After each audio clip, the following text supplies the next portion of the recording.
Good morning and welcome to day 3 of the Age Freely Fitness and Wellness 14-day workshop. Today I'm going to be talking about the solution. And when I say solution, I mean my recommendations for building lean body composition during the menopause transition. We all know, and most of us have probably been trying very hard already and had our routines and our workouts, and suddenly they stopped working. So today I'm going to go through the solution to that problem, and by the end of it, you should have a pretty good idea of what practices you can put into place to change things and turn things around. So I'm going to be talking to you about the Age Freely Matrix for achieving lean body composition during the menopause transition. And as I shared before, a few years ago, I hit perimenopause. I have always been fit. I've worked out. It's been a huge part of my life. Ate fairly healthy, not perfect, but, had managed to maintain a healthy body weight and feel strong. And all of a sudden, things went awry, and I put on weight very, very quickly. Probably about 10, 15 pounds. I lost muscle. I just did not feel like myself. I didn't have energy. And I, tried to work out more and more and more. I was doing more and more cardio. I was eating less, and things just got worse. So I really dived into the research and started working with my personal trainer, who also started doing a bunch of research into perimenopause. And together we started to change my approach to fitness, my approach to my lifestyle, my approach to my nutrition. And from there, I started to develop the Age Freely program, and I was able to really, really hone in on the research about women specifically, and women in the menopause transition. And I'm following sort of the leading experts and researchers. I'm not at all swayed by sort of trends. I'm very grounded in the science. And so I have developed a program and an approach that I think will benefit every single one of you. And I'm going to share it with you now. So the number one thing for women in the menopause transition is strength training, and strength training, including lifting heavy. The reason for this is that when our estrogen declines, we need an entirely different set of circumstances to build lean mass. And one of those things is we need a more extreme stressor, short-term stressor, to activate our bodies to start to build muscle. And this is what estrogen used to do, and it's no longer there. And so there's no big surprise why we're losing muscle. Even though we're working out, we need to be lifting heavier weights. And I understand that not everyone is ready to lift heavy weights. And so it's really a progression from body weight, getting the range of movement down, and then progressing to heavier and heavier loads, and also changing up sort of your lifting in terms of the length of time you're contracting, things like that, to really increase the overall load. And this is called progressive overload, in case you're curious, and some of you probably already know that. So strength training is incredibly important. We're looking at at least 2 to 4 days a week. The other piece that's incredibly important is what's called high intensity interval training. And this includes sprint interval training. And so HIIT is often used in many kind of workout routines, and it's not actually happening. And so for it to be true HIIT, what you're looking for is getting to about 80 to 90% of your max heart rate, if you happen to have a device where you can take your heart rate and you know what your max heart rate is.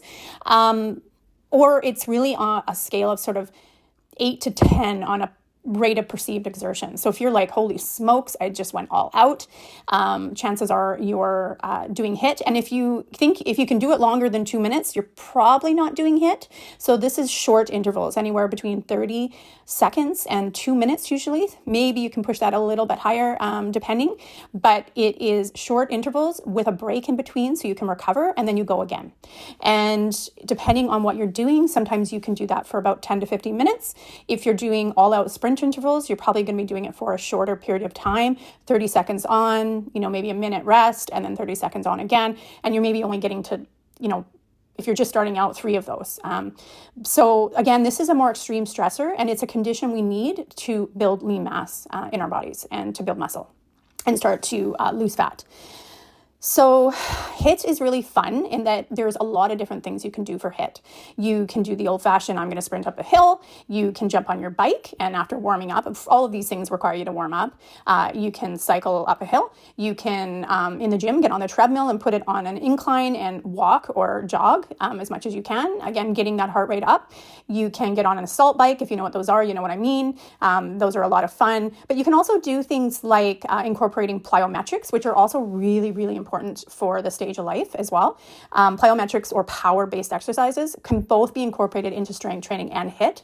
So something like box jumps, skipping, high knees. So you can have a little bit of a routine of HIIT that's not necessarily just on one piece of equipment. You can make it fun and do different things and keep it interesting depending on what you like. The other piece that's so incredibly important is how we're nourishing our bodies. And we need to be getting our conditions again have changed. So we don't get away with as much as we used to as far as eating, but it doesn't mean that we have to have a perfect nutrition plan. I love to eat. I love to go out to eat. I just have to be more conscientious at this stage of life. One of the things that is so incredibly important is we need to get more protein at this stage of life. It's going to help us build muscle, and it's going to help with all sorts of functions in our body. And so it does take work to incorporate enough protein. I aim for about 128 grams a day for myself, and it takes work. And I have to do meal planning. I do need to make sure that I know what I'm going to be eating most days as far as my breakfast, lunch, and dinner. It doesn't mean I don't have an off day and I'm just traveling or doing whatever, but it does take, this is a habit that takes some work, and you need to kind of get to a place where it's going to work for you. But getting enough protein is essential, as well as whole foods, trying to cut out the processed foods, lots of fruits and vegetables, leafy greens. I mean, we've all heard this. It's super important we're getting fiber at this stage, because during the menopause transition, our gut biome changes. So we've heard of probiotics and things like that. Well, we need fiber to feed the good, healthy bacteria in our gut. So it becomes even more important at this stage of life. And it takes, a little bit of planning, but it certainly can be with foods that you love and foods that taste great. And we do need carbohydrates. So this is not about cutting out carbohydrates. We have we need a little less than what we used to. But you do want to stack your carbohydrates around your activity. So if you're working out, you definitely want to get some carbohydrates around then, as well as some protein. And carbohydrates come from a range of sort of whole grains as well as fruits and veggies. So they're definitely a big part of our nourishment. And eating regularly and not putting ourselves into sort of deprivation is so important, especially for our cortisol, which is a major culprit in gaining weight and losing our lean body mass. So if you can think about it in terms of, if you are going without food and you're not nourishing properly, your body is going to go into sort of that wired but tired mode, and you're going to be not benefiting. And when you're working out, if we're not eating properly, we're kind of defeating, I wouldn't say entirely defeating the purpose, but we are diminishing our results in a big way. And that leads me to stress and cortisol. And we hear about this so much, and it seems sometimes like a losing battle, because during the menopause transition, our cortisol response actually goes up. And cortisol in and of itself is not horrible, but it does elevate. And when we have chronic stress and we're not activating our parasympathetic nervous system, which is rest and digest, enough, and we're in that fight or flight too much, we run into trouble. And so this is probably the most challenging one for me, is incorporating a little bit of some routine around activating my parasympathetic drive, a little bit of breathing throughout the day. I do a quick meditation in the morning. I do a bit of a sleep routine at night. And I try to just do even a minute or two of breathing throughout the day, just to activate that parasympathetic drive. So just to recap, we need to lift heavy, strength training, and you can work up to that by starting with body weight. You do really need to eventually get to a gym, unless you have really great gym equipment at home and free weights. You're going to eventually probably need to have some sort of gym environment where you can incorporate strength training. And this is not easy for everyone. I get that it's totally intimidating for a lot of people. So if you're working with a trainer, I train people online, and then I help them get set up and ready for the gym. It's just going to be part of a routine that hopefully everyone can implement, unless you've got a really great gym situation at home. And then, of course, the HIIT. And the strength and the HIIT are about creating a stress on the central nervous system. And you think, like, why would you want to do that? We don't want more cortisol, but this is a good stress, and this is what we need to take the place of estrogen. So these are two things that are essential, really, to building that lean mass during the menopause transition. So I'm just going to walk you through just a very brief idea of what a weekly schedule could look like. Sundays is often meal prep time, and depending, unless you have sort of a different work schedule. So I hate grocery shopping, so I often order my groceries online. I do a bit of meal prep in terms of, or planning. I use an app to sort of basically take recipes from Instagram, which I love watching different food and different meal ideas from Instagram, and it will actually download the whole recipe and give me a grocery list. So it's really cool. So if you're interested in that, let me know. And it's free. I'm pretty sure it's free, or I'm paying a very small amount because I don't even know about it. So I always do meal prep, and I try to plan for my protein every day, because that's the one that is very challenging for me, is getting enough protein. And I also just like to take it easy on Sundays. So I do a nice light jog or a very long walk with friends or family. And I just need to give my body that active recovery and just chill to get ready for the week. And then Monday, I start with a very short meditation at 5:30 a.m. when I get up. It's just to sort of ground me for the day and help with some of my anxiety when I get out. I don't even get out of bed, but when I'm just laying in bed, I often find I get kind of stressed when I first wake up. And then I hit the gym. It's about 45 minutes to an hour. Then I always make sure that I'm breathing throughout the day, and then also incorporate a bedtime routine. It's often just a really quick 10, 15-minute yoga routine, which there's millions of them, sort of ideas on the internet. Tuesday is pretty much the same. I make sure I incorporate some HIIT and do the same things, have a nighttime sort of routine and a morning routine. Wednesday, I have a more chill day. I get up a little bit later. I do a meditation. I like to do a walk at lunch with a friend, or sometimes a light jog.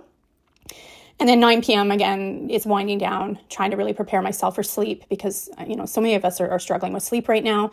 Thursday, again, back to the gym, get a little bit of HIIT, do my strength training, and have the same morning and bedtime routine. And then Friday, again, chill. I get to sleep in a little bit. I do a walk or light jog at lunch, and then my bedtime routine. And then Saturday, I do an outdoor boot camp with ladies, and I love it. And it just feeds my soul. And so if you have things that you do that you love, it doesn't mean you have to stop doing them. It just means that you need to adapt. So if you're a CrossFitter, you might want to do some days where you focus more on the cardio piece, and some days where you focus more on strength. But you really need to optimize sort of the strength training in and of itself. So you're not tiring out, you're not getting sort of the full lifts in, and vice versa. If you're focused on cardio, you don't want to be wearing, or when I say cardio, more the HIIT aspect of it, you want to sort of give your body the chance to really optimize that part of that. Or if you love to run or you love to cycle, you can have all of those activities that feed your soul. It's just making sure that you're getting in, at least 2, ideally 4 strength training sessions a week, and at least 2 HIIT sessions, include some plyometrics, so jumping or power-based exercises, and then all the things I mentioned as far as meal planning and activating our parasympathetic drive and really managing stress.